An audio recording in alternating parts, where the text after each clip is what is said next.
maqsadli qilib foydalanishga kredit olgandim. Chorvachilik yo'nalishida kredit oldim. Shu kredit olganimdan keyin ijtimoiylashishni ta'minlab, 4 ta hayvon qildim. Shu hayvonlarning orqasidan boqib, o'z daromadimni ko'paytirdim.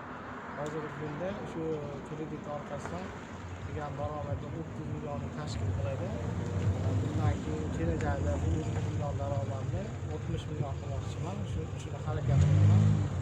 Butunlay Turkistonda ajratuvchilar imkoniyatiga, butunlay Turkistonda berilgan ijtimoiy shaxslarga berilgan imkoniyatlardan to'g'ri yo'nalishda foydalandim va minnatdorchilik bildiraman shu bank xodimlari va hukumatimizga.